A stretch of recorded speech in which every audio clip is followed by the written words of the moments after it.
दिल्ली के एक आम से मोहल्ले में एक बेहद ही डरावना सच कई हफ्तों तक छुपा बैठा था। इस सच का अंदाजा किसी को नहीं था। एक छोटा सा घर, एक पति और पत्नी की शादीशुदा जिंदगी, और उसी घर के अंदर रखा एक नीला ड्रम। बाहर से देखने पर सब कुछ एकदम सामान्य दिखता था, लेकिन उस नीले ड्रम के अंदर जो छिपा था वो एक ऐसी हकीकत थी जिसने पुलिस, मोहल्ले और पूरे देश को हिलाकर रख दिया।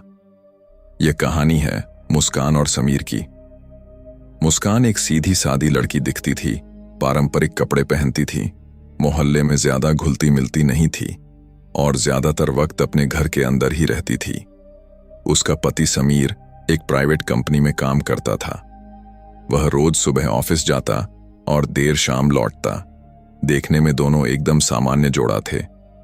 आस पड़ोस के लोग भी यही मानते थे कि दोनों पति पत्नी की जिंदगी ठीक ठाक चल रही है, लेकिन सच्चाई कुछ और थी। मुस्कान और समीर की शादी अब टूट चुकी थी, अंदर से, भावनाओं से। मुस्कान अब समीर के साथ नहीं रहना चाहती थी। उनके बीच अब प्यार और विश्वास बचा नहीं था। झगड़े आम बात हो गई थी और इस दूरी ने मुस्कान को किसी और की तरफ खींच लिया।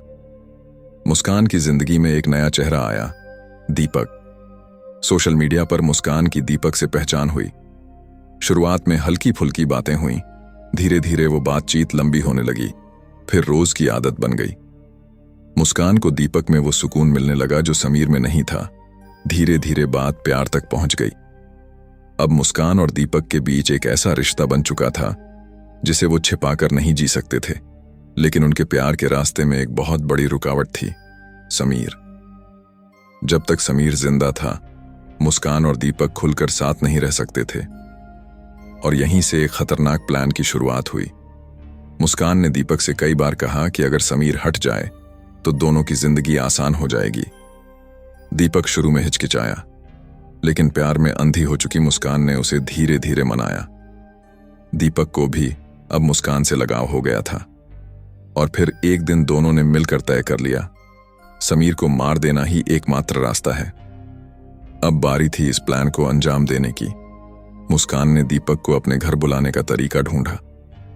एक दिन जब समीर ऑफिस से जल्दी आने वाला था, मुस्कान ने दीपक को छुपाकर घर में बुला लिया। दीपक घर के एक कोने में छुप गया। मुस्कान ने अपने चेहरे पर कोई शिकन नहीं आने दी। रात हुई, समीर घर आया। थका हारा था। मुस्कान ने खाना परोसा, बिल्कुल सामान्य व्यवहार किया, जैसे कुछ हुआ ही नहीं।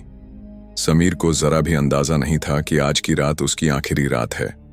खाना खाने के बाद समीर अपने कमरे में जाकर सो गया। जब समीर गहरी नींद में था, मुस्कान ने दीपक को इशारा किया। दीपक चुपचाप कमरे में घुसा। उनके पास एक तकिया था।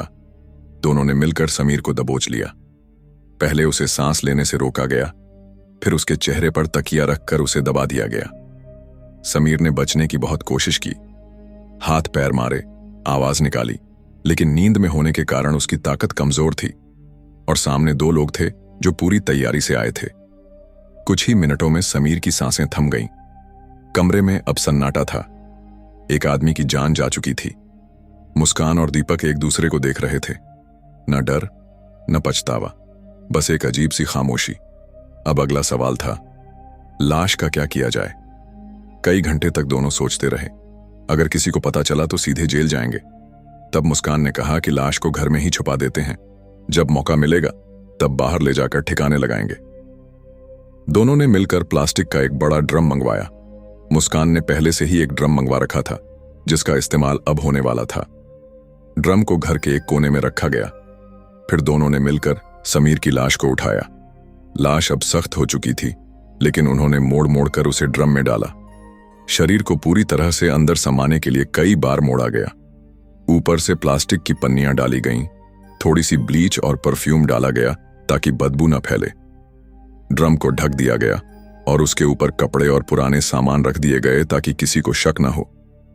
पूरा कमरा साफ कर दिया गया।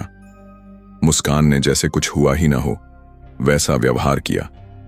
अगले दिन उसने मोहल्ले में निकलकर हल्की फुल्की बात भी की ताकि किसी को शक न हो। समीर का फोन अब लगातार बंद था। उसके ऑफिस वाले, दोस्त और रिश्तेदार अब चिंता करने लगे थे। किसी को कोई जवाब नहीं मिल रहा था। जब 2-3 दिन तक कोई खबर नहीं आई, तो समीर के भाई ने पुलिस में गुमशुदगी की रिपोर्ट लिखवा दी। पुलिस ने सबसे पहले मुस्कान से पूछताछ की। मुस्कान ने साफ कहा कि समीर झगड़े के बाद घर छोड़कर चला गया है, शायद अपने किसी दोस्त के यहां गया होगा। उसका चेहरा शांत था और बात करने का अंदाज ऐसा था कि किसी को यकीन न हो कि ये औरत एक मर्डर की गुनहगार है। पुलिस ने शुरुआती पूछताछ के बाद घर की तलाशी नहीं ली क्योंकि उन्हें कोई ठोस शक नहीं था, लेकिन कुछ ही दिनों बाद मुस्कान के घर से तेज बदबू आने लगी। मोहल्ले के लोग परेशान हो गए। सबको लगने लगा कि शायद किसी जानवर की लाश पड़ी है या कुछ सड़ रहा है। लेकिन जब बदबू बढ़ती चली गई तो आखिरकार पड़ोसियों ने पुलिस को फिर से खबर दी। अब पुलिस दोबारा पहुंची। इस बार जैसे ही घर में दाखिल हुए, अंदर की बदबू से सबका दम घुटने लगा। पूरे घर की तलाशी ली गई। तभी पुलिस की नजर उस ड्रम पर पड़ी जो कोने में रखा था, जिस पर पुराने कपड़े पड़े थे। ड्रम को खोलते ही जो मंजर सामने आया उसने पुलिस वालों को हिला दिया। ड्रम के अंदर इंसानी लाश पड़ी थी, सड़ी हुई, सड़ी बदबू के साथ। शरीर को मोड़कर अंदर डाला गया था। पूरा कमरा उस बदबू से भरा हुआ था। पुलिस ने तुरंत ड्रम को जब्त किया, फॉरेंसिक टीम को बुलाया और मुस्कान को हिरासत में ले लिया। अब सच सामने आने वाला था। पुलिस जब मुस्कान को थाने ले गई तो शुरुआत में उसने कुछ नहीं बताया। उसका चेहरा बिल्कुल भावशून्य था। उसने कहा कि उसे नहीं पता लाश कैसे ड्रम में आई। वो बार बार कह रही थी कि समीर खुद घर छोड़कर चला गया था और उसे कुछ नहीं पता। लेकिन पुलिस के पास अब लाश थी और लाश के साथ वो बदबूदार सच भी, जिसे अब छुपाया नहीं जा सकता था। पुलिस ने ड्रम को सील किया, पोस्टमार्टम के लिए भेजा और फॉरेंसिक टीम ने पूरे कमरे से साक्ष्य इकट्ठा करने शुरू किए। कमरे में कुछ खून के धब्बे मिले जिन्हें साफ करने की कोशिश की गई थी, लेकिन थोड़े बहुत निशान दीवार और फर्श पर रह गए थे। ड्रम के किनारों पर हाथ के निशान थे और प्लास्टिक की पन्नियों में शरीर के हिस्सों के चिपकने के निशान भी पाए गए। पोस्टमार्टम रिपोर्ट से पुष्टि हुई कि लाश समीर की ही थी। मौत का कारण दम घुटना बताया गया। शरीर पर संघर्ष के निशान थे, जैसे मरने से पहले उसने खुद को बचाने की कोशिश की हो। उसकी नाक और मुंह पर चोट थी, जिससे साफ था कि तकिया या किसी कपड़े से मुंह दबाया गया था। अब पुलिस ने मुस्कान का मोबाइल खंगाला। कॉल डिटेल रिकॉर्ड्स निकाले गए। उसी दौरान एक नाम बार बार सामने आया, दीपक।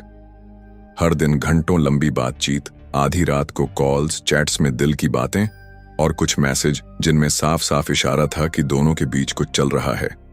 पुलिस ने इन मैसेज को पढ़ा। कई में मुस्कान ने लिखा था, अब और बर्दाश्त नहीं होता, काश समीर बीच से हट जाए, तुम ही मेरा सच्चा प्यार हो। ये पढ़ते ही पुलिस को समझ आ गया कि दीपक इस हत्या में अकेला नहीं, बल्कि बराबर का साथी है।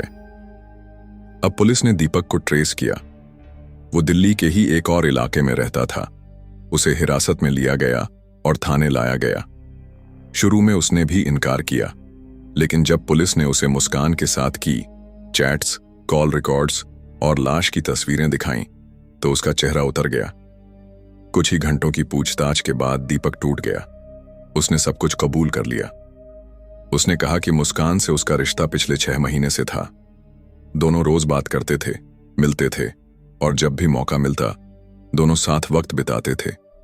मुस्कान ने उसे बताया था कि समीर उसके साथ ज्यादती करता है, मारता पीटता है और वो अब उसके साथ नहीं रह सकती।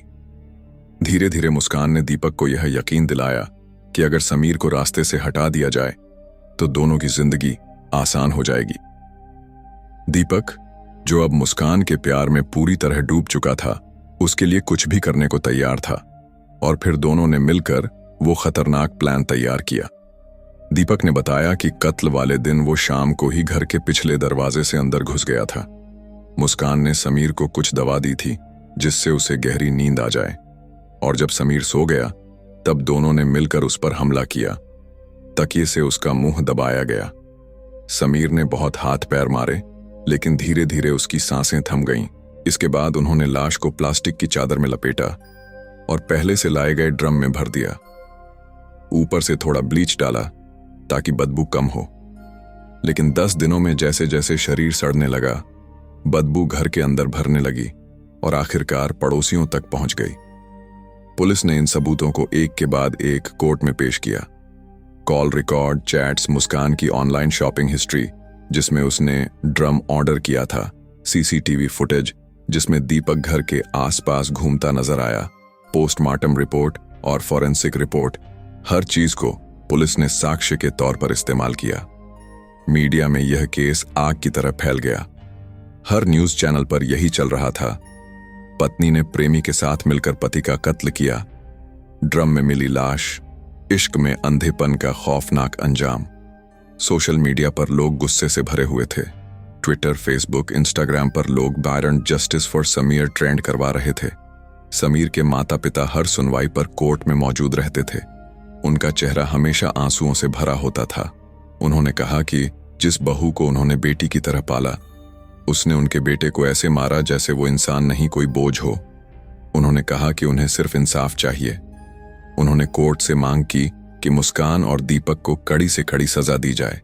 अदालत में केस करीब 6 महीने तक चला। इस दौरान दोनों आरोपी मुस्कान और दीपक जेल में बंद रहे। हर पेशी पर उनका चेहरा और सूखा और पत्थर जैसा होता जा रहा था। अब दोनों को शायद अपने गुनाह का एहसास हो रहा था, लेकिन बहुत देर हो चुकी थी। अंत में अदालत ने सभी सबूतों, गवाहों और पुलिस की रिपोर्ट को ध्यान में रखते हुए फैसला सुनाया। अदालत ने कहा कि यह हत्या एक योजनाबद्ध साजिश थी, जिसमें दोनों ने मिलकर एक निर्दोष व्यक्ति की जान ले ली। इस अपराध को किसी भी तरह से हल्का नहीं कहा जा सकता। कोर्ट ने मुस्कान और दीपक दोनों को आजन्म कारावास की सजा सुनाई। साथ ही अदालत ने यह भी कहा कि इस केस को उदाहरण बनाकर देखा जाएगा, ताकि भविष्य में कोई और ऐसा अपराध करने से पहले 100 बार सोचे। फैसले के बाद समीर के परिवार को थोड़ी राहत जरूर मिली। उन्होंने कोर्ट का धन्यवाद किया और कहा कि कम से कम अब उनका बेटा चैन से सो सकेगा। हालांकि उनका दर्द कभी खत्म नहीं हो सकता। इस पूरे केस ने समाज को एक गहरी सीख दी। रिश्तों में प्यार और भरोसे की जगह जब धोखा और लालच ले लेता है, तो अंजाम कितना भयानक हो सकता है। इसका जीता जागता उदाहरण था यह केस। एक पत्नी जो अपने पति की हमसफर बनकर जिंदगी बिताने का वादा करती है, जब उसी की जान लेने वाली बन जाए तो इंसानियत पर से भरोसा उठने लगता है। लेकिन कानून ने फिर दिखा दिया कि गुनहगार कितना भी चालाक क्यों ना हो, सच एक न एक दिन सामने आ ही जाता है। कहानी खत्म हो गई थी, लेकिन उसके पीछे जो सन्नाटा था वो बहुत गहरा था। एक ड्रम में बंद हुई लाश ने पूरे देश को हिला दिया, और आज भी लोग उस केस को याद करते हैं तो रोंगटे खड़े हो जाते हैं।